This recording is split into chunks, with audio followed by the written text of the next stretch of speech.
President Trump will travel across the country to Anchorage, Alaska, for a bilateral meeting with Russian President Vladimir Putin. The brutal war between Russia and Ukraine broke out under Joe Biden's incompetent leadership, but President Trump is determined to try and end this war and stop the killing. As the president has said over and over again, his strong preference will always be for peace and partnership, whenever those outcomes can possibly be achieved. There is no leader in the world right now who has been more committed to preventing wars or ending them than President Donald Trump. Just look at what took place here at the White House last Friday, when President Trump hosted the Azerbaijani president and Armenian prime minister and got the two leaders to sign a historic joint declaration for peace, ending a decades-long conflict that disrupted the region and claimed countless lives. In other news, we continue to see positive economic reports across the board. Today's CPI report revealed that inflation beat market expectations once again, and inflation remains stable. Overall, inflation has run at a 1.9 average annual pace in President Trump's first 6 months in office. Prices for everyday goods continue to decline. Energy prices fell in July, including gasoline, which is down nearly 10% over last year, and propane, which is down 2.5% over last year as well. Egg prices fell once again in July and are down 20% since President Trump took office. Shelter inflation, the largest contributor to overall inflation, is at its lowest level since October of 2021. Wage growth for American workers is beating inflation once again. As inflation declines, this administration continues to be wholeheartedly committed to putting more money back into the American people's pockets. American real wages are up 1.3% over last year and have increased each month since President Trump took office. And small business optimism, according to this morning's report, has also reached a 5-month high. Ignore the panicans and trust in President Trump. That is our motto here at the White House. The America First economic agenda is working. On another matter, yesterday, President Trump took bold action to finally restore law and order right here in our nation's capital. The president declared a crime emergency in the District of Columbia, federalized the D.C. Police Department, and mobilized the D.C. National Guard to end violent crime in our nation's capital. As part of the president's massive law enforcement surge, last night, approximately 850 officers and agents were surged across the city. They made a total of 23 arrests, including multiple other contacts. Last night, these arrests consisted of homicide, firearms offenses, possession with intent to distribute narcotics, fare evasion, lewd acts, stalking, possession of a high-capacity magazine, fleeing to a lewd in a vehicle, no permits, driving under the influence, reckless driving, and a bench warrant. A total of 6 illegal handguns were seized off of District of Columbia streets as part of last night's effort. This is only the beginning. Over the course of the next month, the Trump administration will relentlessly pursue and arrest every violent criminal in the district who breaks the law, undermines public safety, and endangers law-abiding Americans. President Trump will not be deterred by soft-on-crime Democrats and media activists who refuse to acknowledge this rampant violence on our streets. He is going to make our nation's capital the most beautiful and safe city on earth, just as he promised on the campaign trail. Staying on the topic of public safety, the Trump administration continues to shatter records on border security. According to brand new numbers released this morning from Customs and Border Patrol, illegal crossings have fallen to all-time lows once again. Here were the records set in July. Again, these numbers were released this morning. The lowest monthly nationwide encounters ever, down nearly 90% from the monthly average under the Biden administration. The lowest monthly Border Patrol apprehensions nationwide ever, smashing the previous record set the prior month in June. The lowest monthly Southwest border apprehensions ever. The lowest daily apprehension average ever. The lowest single-day apprehensions ever. And for the third straight month, there were 0 illegal aliens released into the country. Let me repeat that remarkable statistic. For the third month in a row, not a single illegal alien was released by the Trump administration into the United States of America. This is historic. Under President Trump, this border is the most secure it has ever been. When you fortify the border, when you restore deterrence, and when you empower Border Patrol agents and our brave men and women in uniform to actually do their jobs to enforce our laws, like this president has, this is the incredible result. And in the interior of our country, criminal illegal aliens continue to be arrested and removed. Here are some of the criminals arrested by ICE in just the last few days. ICE Buffalo arrested an illegal alien from Jamaica convicted of attempted murder. ICE Buffalo also arrested an illegal alien from Ecuador convicted of leaving the scene of an accident resulting in death. ICE Houston arrested an illegal alien from Mexico convicted of manslaughter. ICE Newark arrested an illegal alien from Mexico convicted of the sexual assault of a minor. ICE Dallas arrested an illegal alien from Mexico convicted of assault causing bodily injury. And already the Trump administration has arrested more than 300,000 illegal aliens in 2025. Again, more than 300,000 illegal alien criminals have been arrested in the interior of our country in the first 6 months of this administration. And despite many false reports in the media, nearly 70% of these arrests have been criminal aliens with criminal charges or prior convictions. This is success all around. This is removing the most dangerous public safety threats from America's communities and returning these individuals to their home countries. So there's been success all around. I'm sure you have a lot of questions today. I'm happy to get to them, so let's get started. And as always, we'll start with our new media seat, who is our podcast host today, Benny Johnson. Benny, why don't you kick us off, and thanks for being here. Thank you, Karoline. As a DC resident of 15 years, I lived on Capitol Hill. I witnessed so many muggings and so much theft. I lost track. I was carjacked. I have murders on my Ring camera and mass shootings. I witnessed a woman on my block get held up at gunpoint for $20, and my house was set ablaze in an arson with my infant child inside. And so to any reporter that says and lies that DC is a safe place to live and work, let me just say this. Thank you. Thank you for making the city safe, because no parent should have to go through what my family went through, having the fire department rip open their door to save their infant child. And so thank you for your work on securing this city. My question to you is this.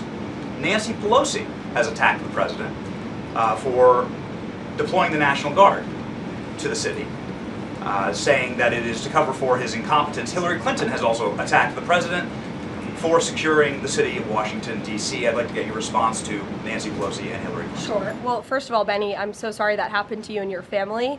There have been, unfortunately, far too many victims of crime in this city, and I know the majority of residents in the District of Columbia agree with you. In fact, a new poll from the Washington Post I was reading this morning, this was released in May of 2024, so it's quite funny how many of you in the media agreed with what the president was saying yesterday, but now once the president says it, many of you are disagreeing with him. But this poll released by the Washington Post found that 65% of district residents think crime is an extremely serious or a very serious problem, and this was up from 56% last year. So the concern that you share with so many other residents in the District of Columbia is real, and that's why this president is taking action to address it. To get to the heart of your question, I think it's despicable that Democrats cannot agree that we need more law and order in a city that has been ravaged by violence, crime, murders, property theft. This should be a winning issue for all Americans. I don't understand. It's just anything President Trump does,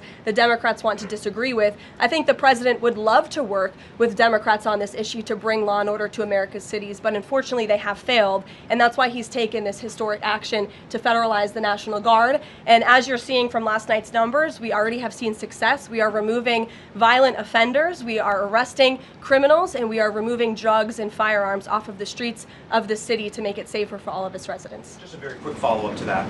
Given the heroic actions of a member of this administration just a few blocks from this building, will the president consider giving the Presidential Medal of Freedom to Big Balls? I haven't spoken to him about that, but perhaps it's something he would consider. I'll ask him and get back to you, Benny. Thanks for being here. Gabe. Thank you, Karoline. Regarding the President Trump summit on Friday, Why not invite Ukrainian President Zelensky to that summit? I know the president said yesterday that he planned to speak with him right after the summit and even before. But why not invite Zelensky? And whose decision was it to not invite him? Was it the president or was it President Putin? Well, this meeting came about because the president of Russia asked the president of the United States to meet through his special envoy, Steve Witkoff, who, as you all know, traveled to Russia to have a conversation with Putin at his request. And so the president is agreeing to this meeting at the request of President Putin. And the goal of this meeting for the president is to walk away with a better understanding of how we can end this war. And the president said at this podium yesterday when he joined all of you in the room that he hopes in the future there can be a trilateral meeting with these three leaders to finally bring this conflict to an end. But this administration has really used every lever, has taken every measure to achieve peace through a diplomatic solution. And I think the president of the United States getting in the room with the president of Russia, sitting face to face rather than speaking over the telephone, will give this president the best indication of how to end this war and where this is headed. And another question on something that happened yesterday, but I wanted to get the White House response. A judge ruled that the grand jury transcripts in Ghislaine Maxwell's case should not be released. What's the White House response to that? And do you plan to appeal? And what do you tell President Trump supporters who want that information released? We think that decision is unfortunate. Of course, we moved to unseal that information because the president has said he wants to see credible evidence released. As for the appeal process, I would defer you to the Department of Justice for that. Rachel. Thanks so much, Caroline. We are learning that President Trump spoke with Ukrainian President Zelensky. I was curious if you can share any more details about their call, and did Zelensky give President Trump any red lines, any non-starters ahead of this summit on Friday? Look, I don't want to reveal the private conversations between the president and President Zelensky, but what I can tell you is that the president has deep respect for all parties that are involved in this conflict and are trying to bring this conflict to an end. After Special Envoy Witkoff returned from his meeting with President Putin in Russia, his first phone call was to President Trump. And President Trump's first phone call was to President Zelensky and to our friends in Europe to keep everybody in the loop about where the United States can see moving the ball forward to end this conflict. And so we continue to be very much engaged with President Zelensky and the Ukrainians, but also our allies in Europe as well. And then just one more for you. How does the president measure success coming out of this meeting? The president at times has suggested that Putin might be tapping him along. Is he prepared to walk out of this meeting if he senses that Putin is not serious about ending this war? I think I just answered that question for you and what the goal and the expectation of the meeting is. And I won't jump ahead of any hypotheticals, and I'll leave it to the president to speak to all of you after the meeting, which I'm very confident he will. Steve. Is he optimistic that a deal will emerge from this meeting, or is he simply going to listen? I think this is a listening exercise for the president. Look, only one party that's involved in this war is going to be present. And so this is for the president to go and to get, again, a more firm and better understanding of how we can hopefully bring this war to an end. Caroline, how did you settle on Alaska as the site for this? So there were some other sites being discussed. This is like it was a midpoint between the two leaders? There were many sites discussed, but of course Alaska is a state within the United States of America, so the president is very honored and looks forward to hosting President Putin on American soil. Last thing, is there a joint news conference plan, or will the president have a solo one? What sort of scheduling stuff? Yeah, the mechanics and the scheduling, Steve, are still being ironed out. For Friday, we're working with our Russian counterparts to put those plans into action, and of course we'll keep you all apprised on the logistical details of Friday as soon as we get them. Charlie? The president said at the podium yesterday twice that he was planning to go to Russia. Was that a verbal slip-up, or does he actually plan to go to Russia? Perhaps there are plans in the future to travel to Russia, and on Friday the president will be meeting with the Russian President Vladimir Putin in Alaska, as you know. Phil? Last week, the president said the CEO of Intel was highly conflicted, seeming to cite his past investment with Chinese companies that were doing business with the Chinese military. Yesterday, he called his meeting with that CEO a success. So what can you tell us about what the Intel CEO said to President Trump that changed his mind? The president put out a statement that you cited, Phil. I will leave it at that. He shared his thoughts on that meeting and how it went, and for any further comment on that, I'll leave it to him to make. Will the Bureau of Labor Statistics continue to put out monthly jobs reports? Well, look, what I'll tell you about the Bureau of Labor Statistics, I believe that is the plan and that's the hope, and that these monthly reports will be data that the American people can trust. As you know, the Bureau of Labor Statistics has made massive revisions after the last several reports that they have put out. And there has certainly been a decline in the quality and the reliability of data coming from the Bureau of Labor Statistics, and there's been an increase in revisions. And this president and the administration is finally tackling this problem that so many have talked about, and the president is actually doing something about it. We need to restore new leadership that we can trust. As you know, the president has appointed someone new to take over the BLS, and so we need to look at the means and the methods of how the United States is acquiring this very important data, and all of that is going to be done, and the goal, of course, is to provide honest and good data for the American people to make very important economic decisions on. Michael. Thank you, Caroline. Two questions, if I may. The president has talked about land swaps between Russia and Ukraine. Vladimir Putin says he wants Russia to hold on to Russian-occupied territory in eastern Ukraine.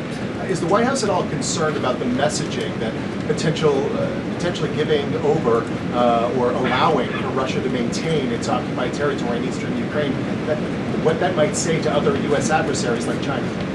Look, right now, the President of the United States has done more to end this war than his predecessor, Joe Biden, who allowed this war to take place. This war, don't forget, happened at the result of the weakness and the incompetence of the previous administration. And so the president inherited this conflict, and he is determined to end it. And it's a very complex and complicated situation.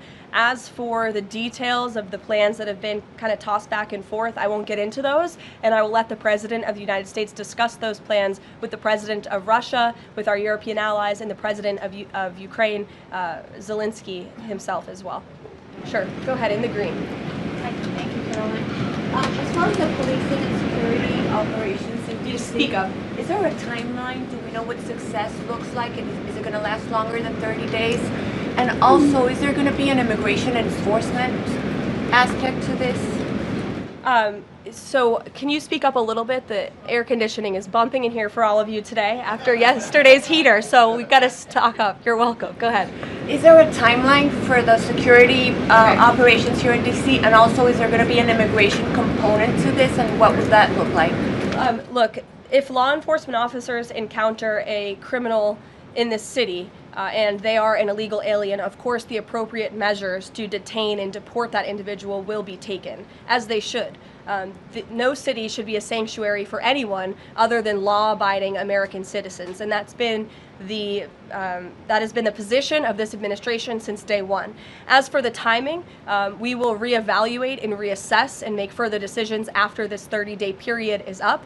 But within these 30 days, our entire focus is making sure that this is the most efficient operation possible, and that we are removing as many criminals from the streets, and we are cleaning up DC as best as we can, and working with the Metropolitan Police Department to do that. I know the mayor just spoke several minutes ago. I was watching her on television, and she said that an increase in law enforcement officers on the streets will be helpful to deter crime in this city, and we look forward to working with these brave men and women of the Metropolitan Police Department to remove criminals off of our streets and to keep law-abiding citizens in the district safe. Josh. Thank you. The president weighed in on Jay Powell again today, you might have seen.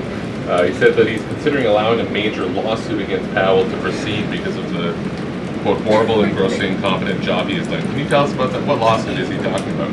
He's considering a lawsuit, and I won't speak on it any further. I will allow the president to do that himself. Is it fair to say the administration is considering suing the Fed chair over this renovation? That's what the president is saying. Has he had discussions with anyone about this, or is this just like how advanced is this right now? At this moment in time, the president is considering a lawsuit against the Fed, and I will leave it to him to comment further on it. Tamara, go ahead. We talked about yesterday. We talked about the NVIDIA chips deal the president has struck, as well as AMD, the 15% stake that will go to the government. Do you have any detail on how that came about? The president said he asked for 20% from NVIDIA. Did he make the same 20% ask to AMD, or is this something the administration is looking to do with other either chips or products going forward? Is this a model it wants to build on? Well, look, right now it stands with these two companies. Perhaps it could expand in the future to other companies. I think it's a creative idea and solution. The legality of it, the mechanics of it is still being ironed out by the Department of Commerce, and I would defer you to them for any further details on how it will actually be implemented. But again, this was another idea of the president and his brain trust on his trade team to try to, get good deals for the American people and the American taxpayer. The report that China is discouraging use of the H-20 to some companies. Since this, we're reporting that overnight there was private guidance sent to companies not banning the chip but urging them to steer away from it. I wonder if you have any response to that. I haven't read the report. I will, and we'll get you a comment on it. Tamara. Thank you. Last week, the meeting with Putin was sort of described potentially as an opportunity for a deal. Now it's a feeling out.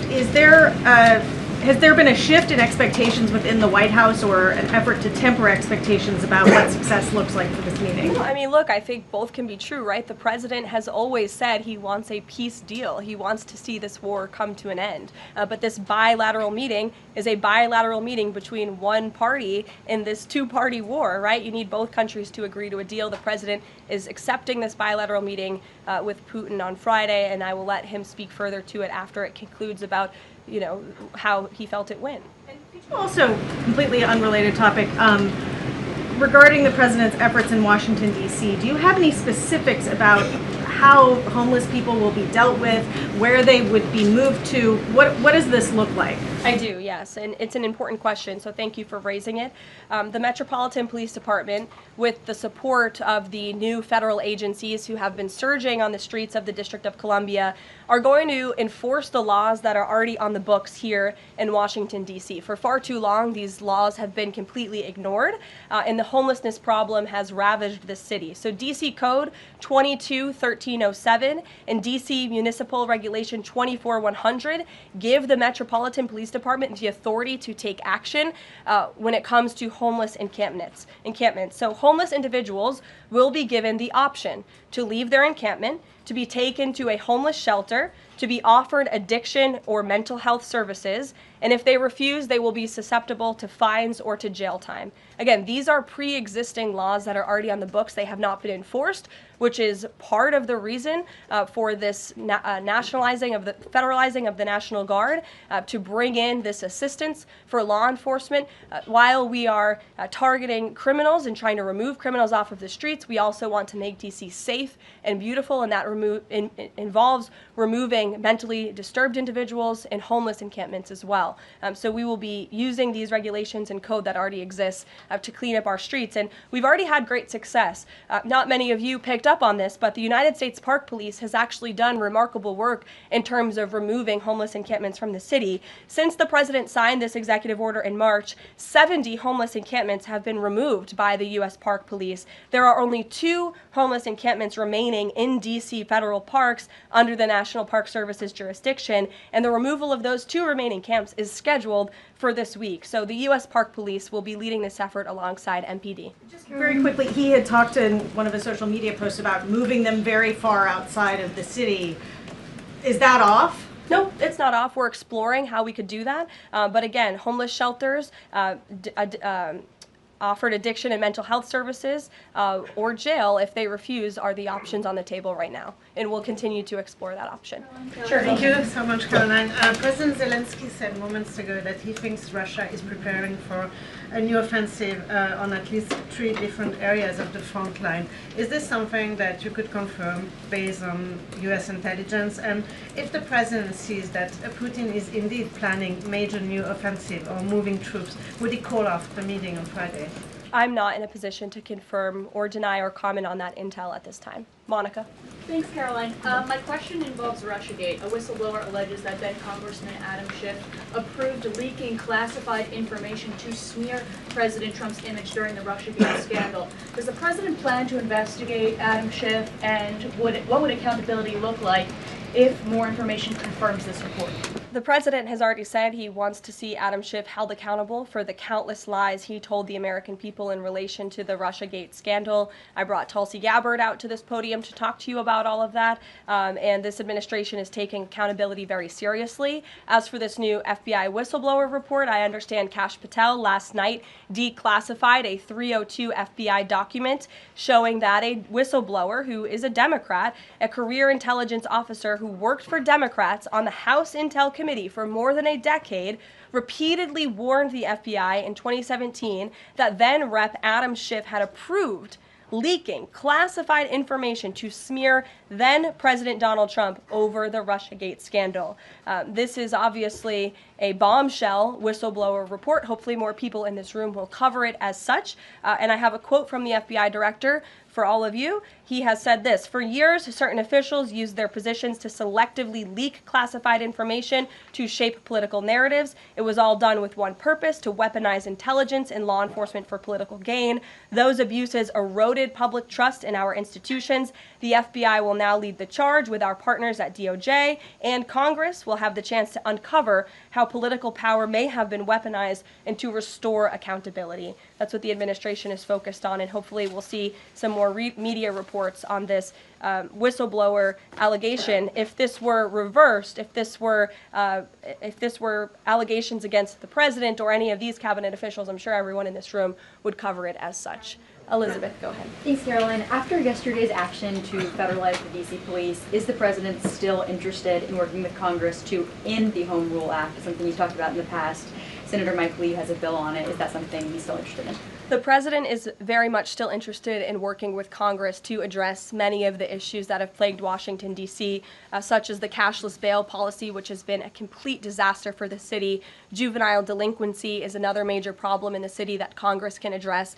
So I know Congress is on recess right now. When they get back to work to Washington, this president looks forward to having these conversations with our friends on Capitol Hill so we can work with them to make D.C. safe and beautiful again. And again, we encourage Democrats to join us in this effort. Perhaps their approval ratings would move up a little bit if they did. I saw a new poll today. Democrat approval rating is at an all-time low, 32%. If they could just stand by the basic notion of law and order, perhaps they would see that tick up a bit, and we welcome them to do that. Dasha.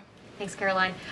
President Trump yesterday at this podium indicated this, so has NATO Secretary General Mark Rutte, that in order for peace to happen, it is very likely that Ukraine will have to cede some land to Russia. Zelensky has repeatedly said no land for peace. That's not going to happen. Has this administration communicated to Zelensky that he's going to have to change that position? Look, I appreciate your asking that question in a different way than your colleague Michael in the back. I don't want to get into the details of these negotiations and these discussions that have taken place out of respect for where we are right now, and I'll let the president speak on it further if he wishes to. One more about Israel. Sure. I know the president has had a call with Prime Minister Netanyahu recently. Netanyahu is planning to seize the remainder of Gaza City. What is the administration's position on this move by Israel's government? Look, this is an incredibly complex and complicated war that, again, was inherited by this president, by his predecessor, Joe Biden. October 7th was one of the worst days in history. We saw innocent people slaughtered, murdered, kidnapped by Hamas terrorists. This administration has taken extensive time and effort and resources since Inauguration Day in January to end this conflict. We have given many flexible arrangements backed by Israel to Hamas, and unfortunately, Hamas has never agreed. Looking ahead, I will let the president speak on where he sees this going, but this is, of course, an incredibly complex and complicated situation. The administration has made our goal clear. We want to see this conflict end. We want to see the hostages released, and we've tried.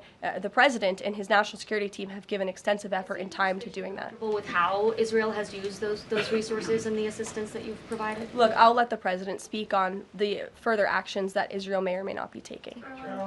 Good to see you. Good to see you as well, Caroline. Thank you. The Kremlin is expressing interest that Friday's meeting will move beyond just terms to end the war into improving bilateral relations. There's talk over how they're interested in potentially restoring direct flights between Russia and the United States.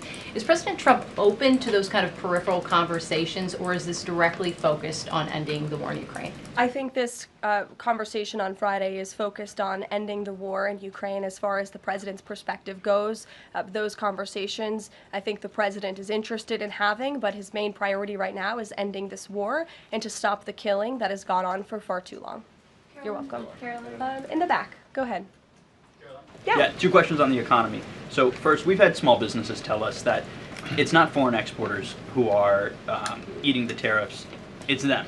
And they've held off on raising prices, but soon they're going to have to raise prices. What is the White House's message to them? The White House's message to our small business owners across the country is you have never had a better ally or friend or supporter in this White House than President Donald Trump, who is a businessman himself, who understands your concerns and who wants to restore wealth back to our country through the powerful use of tariffs. And that's what he's focused on doing, while simultaneously driving down costs. You have to remember, we are 6 months into this administration, and we had a president who had no business experience, had no idea what he was doing, and who funneled billions of wasteful spending dollars into our economy, which created the worst inflation crisis in a generation. Now this president is focused on tackling inflation, deregulating, cutting costs, cutting red tape to make it easier for small business owners to thrive. And again, the economic indicators show that we are moving in the right direction. In January, when this president showed up to the White House, the 6-month annualized core inflation rate was 3.7%. Today, 6 months later, the 6-month annualized core inflation rate is 2.4%. So we are trending in the right direction. Moving forward, since President Trump took office, for another 6 months, inflation will be tracking at 1.9% at this trajectory. You look at grocery prices, they fell, energy prices fell, fuel oil fell, ship fares fell, propane fell, butter, margarine, eggs, non-prescription drugs. You go through the list of items that are falling. And then I would also point to that report this morning showing that small business optimism has reached a 5-month high. So look, we inherited an economic mess from the previous administration, but this administration is focused on fixing it every day. And part of that is signing the largest tax cuts into law to put more money back into the pockets of these small business owners. Just on the BLS, they collect the inflation data, obviously. If the jobs data is not reliable, should Americans trust the inflation data? Well, look, the jobs data has had massive revisions. We want to ensure that all of the data, the inflation data, the jobs data, any data point that is coming out of the BLS is trustworthy and is accurate, which is why the president has restored new leadership at the BLS. Sure, go ahead. Yeah. Okay. Hi. Thank you. Hi. Gavin Newsom has said that California is going to sue in response to the government's demand for $1 billion from UCLA over the DOJ's anti-Semitism findings. Newsom has called this extortion and ransom, so I'm wondering what the White House's response is to Newsom on UCLA. Bring it on, Gavin. This administration is well within its legal right to do this, and we want to ensure that our colleges and our universities are respecting the First Amendment rights and the religious liberties of students on their campuses, and UCLA has failed to do that. And I have a whole list of examples that I will forward to Gavin Newsom's press office if he hasn't seen them himself. Brett. Caroline. Thanks, Caroline. What was the reason that President Trump chose to move on from Billy Long as IRS commissioner? Look, I think the president wants to see Billy Long as the ambassador to Iceland. As you know, that is where he will be headed. And the president loves Billy Long, and he thinks that he can serve the administration well in this position. For now, Secretary Scott Bessent will be the acting IRS commissioner. Timeline for announcing a new pick? Go ahead. Thank you. Oh, Ed, go ahead, but wait, then in the back, yes. Go in the back first. Okay, sure. Thanks, Caroline. One foreign policy and then one domestic question, if I may. There are roughly 30,000 children from Ukraine who have reportedly been abducted and are kind of dispersed around Russia. They've been showing up on these websites for adoption. Is their return a red line for the president in any deal ending the war? The administration is aware of these reports. I don't want to set red lines for the president on his behalf from this podium. However, the president did encourage Ukraine and Russia to speak directly to one another in terms of these humanitarian issues. And we have seen progress. You have seen prisoners of war swapped between these two countries as a result of these direct talks, as well as children, and that remains a concern, but it's one that Russia and Ukraine need to iron out together, which is why this president has encouraged them to speak. And then if I can, Sure. The DC action real quick. The president said yesterday that this is a model federalizing the National Guard that could be used to combat really high rates of crime in other cities like Chicago, LA, Baltimore. What sort of authority would he have to deploy forces like that, absent the Home Rule Act? Look, the president is speaking about what he'd like to see take place in other cities around the country. Right now, this administration is focused on making D.C. safe and beautiful again. When the time comes, we'll talk about that. But I will note that the president wants to see all of our nation's cities be safe. But I think starting with our nation's capital is a great place to begin, and it should serve as a model for the rest of the country. Ed. Just to bind up a few of the D.C. things, because a lot of them have been asked, but in talking with Congress about potential changes to home rule and whatever else, would he also push the House to finally pass D.C.'s budget so that it has access to all that money that it does need for policing, for schools, and for other services here in the city? Yes, and as you know, he has done that. He put out a statement calling on the House to take up the Senate's legislation, and he stands by that position. Okay, let me take you back to something from last month. You guys announced the president was diagnosed with chronic venous insufficiency after his legs were seen swelling. How's he being treated for that? And while you were upfront about those health issues, curious if the White House would be willing to let us speak with his physician directly about those health issues. I know there were a lot of concerns about the last White House not making the physician available. Would the physician be available in this case? I don't want to make that commitment on behalf of the physician, but it's certainly something we can look into and explore out of the effort of transparency, because unlike the previous White House, there is nothing to hide. You guys see this president working around the clock, literally 24/7, all of the time, and I will be happy to look into that request. Can we at least get an update on how he's being treated for the swelling legs and for the hands and the other issues? Look, you see the president every day. He's moving, he's working, he's continuing. There have been no adjustments made to his lifestyle. Thanks, Karoline. I have two questions, one on D.C., but on the Putin meeting on Friday, does the president plan to meet with Putin one-on-one? Yes, that's part of the plan. And as for the other mechanics and logistics, I will let our team speak to that when they're ironed out. And on what's happening in D.C. with the federal takeover, what we've heard from the mayor and the police chief is that their understanding is there has been no change in the leadership structure. In the White House's view, who is in charge of the MPD right now? If you read the executive order, it will tell you. The leadership structure is as follows. We plan to work with the Metropolitan Police Department, but ultimately the chain of command is as such. The President of the United States, the Attorney General of the United States, our DEA Administrator, Terry Cole, who is now serving ahead of the Chief of the Metropolitan Police Department. And they will be working together. Nope, Terry Cole, as you heard from this briefing room yesterday, is in charge of the Metropolitan Police Department, and he's working with the chief to ensure that law enforcement officers are allowed to do their jobs in this city.